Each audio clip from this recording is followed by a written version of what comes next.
everyone, welcome back to another episode of SNEED-CAST Industry Update, the series that keeps you updated with our ever-changing industry. For those of you that have been watching the series for a while now, you know how this goes, but for those that are new, welcome. We'll be covering the latest in manufacturing, packaging, coating, sustainability, and much more. I'm your host Alexa, and today we'll be discussing topics ranging from Kraft implementing more sustainable packaging, to spies among the innovative plant meat industry, to fighting deforestation, and finally, we'll be ending our segment by asking a new brew why it crossed the road. With the push towards sustainability becoming more apparent among renowned companies, it was only a matter of time before the Kraft Heinz Company joined the movement. The Kraft Heinz Company has decided to remove its iconic Shake and Bake shaker bag, a decision that will ultimately impact all 11 Shake and Bake products. While consumers may be dismayed to hear this, Kraft's decision is actually helping to eliminate 900,000 pounds of plastic waste annually. While the traditional shaker bag may no longer be in the picture, consumers can still shake their way to a delicious dinner by using a reusable container. The company insists that this change won't affect the taste or effectiveness of Shake and Bake. Brianna Galvin, the brand manager of Shake and Bake, said, "While the shaker bag is an important part of our legacy, our product is just as effective and delicious without the plastic waste, and we are excited for all of the good to come from this simple yet effective packaging change." Not only is the company cutting down on plastic waste, but they're working toward their packaging being 100% recyclable, reusable, or compostable by 2025. We're sure the consumers everywhere will be pleased with this change, especially since 77% of U.S. consumers are expecting brands everywhere to offer 100% sustainable packaging for their products in the near future. These stats aren't just speculation. In fact, customers on Twitter are already tweeting, "It will be an adjustment I'm happy to make. More companies need to make these changes, and people need to too." This is just the tip of the iceberg. More companies are joining the movement toward combating plastic pollution and making sustainability more attainable for their customers.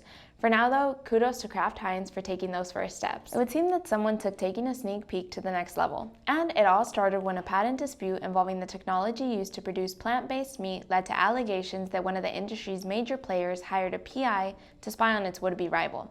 The accusation was made in a Delaware federal court where Impossible Foods sued Boston-based Motive Foodworks for patent infringement. Impossible Foods alleged in its complaint a year ago that Motive had violated patents related to the use of heme protein to create a plant-based beef product. After Motive's response was unsealed by the court, details of the lengths to which Impossible allegedly went to acquire information about the company was unveiled.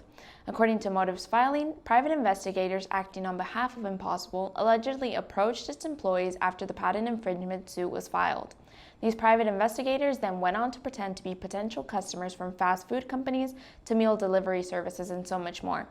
The goal was to obtain samples for Motive's products and other details about the startup. During the investigation, a woman on a video call with a Motive employee changed her name.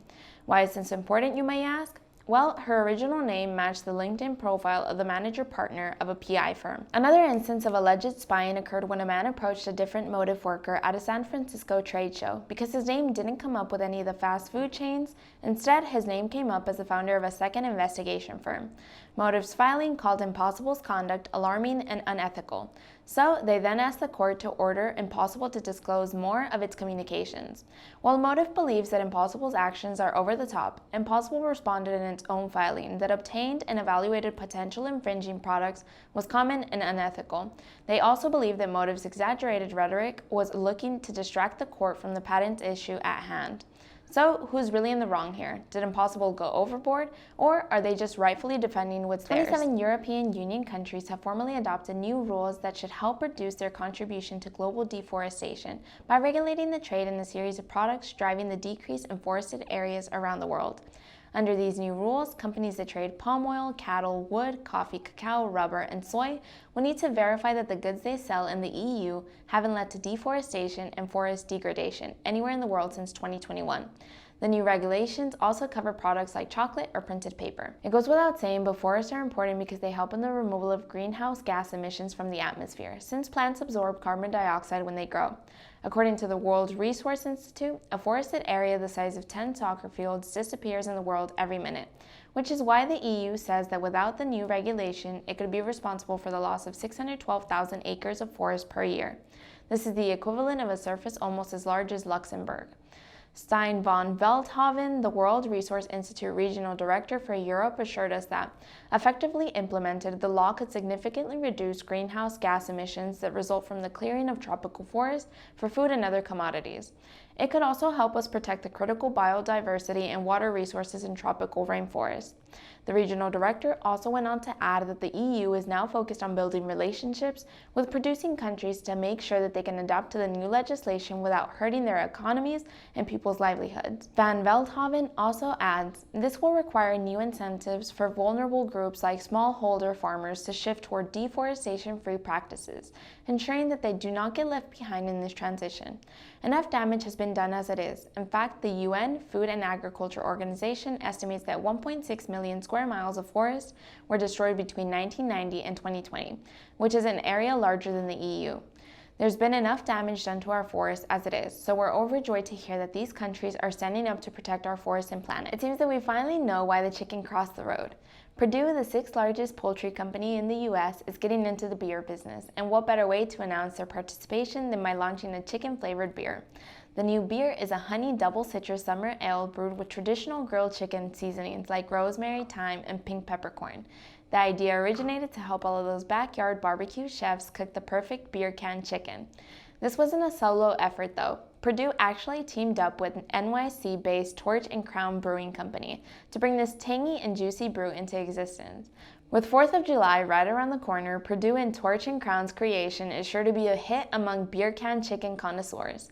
So what do you say? Will you be cooking and sipping away on this chicken-flavored beer? Our We're Coding Everywhere tour had been on a short break, but we're ready to fly off again. This time, Booth Boys Daniel and Tom will be making their way to New York for EastPack, the trade show where you can immerse yourself in the latest innovations that are revolutionizing the industry. You can find our Booth Boys along with some of our favorite thermal inkjet printers in booth 1915.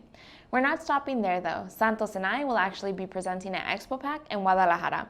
Before our presentation though, you can drop by booth 4234 to check out some of our SNEED-CAST favorites as well as to speak to the team.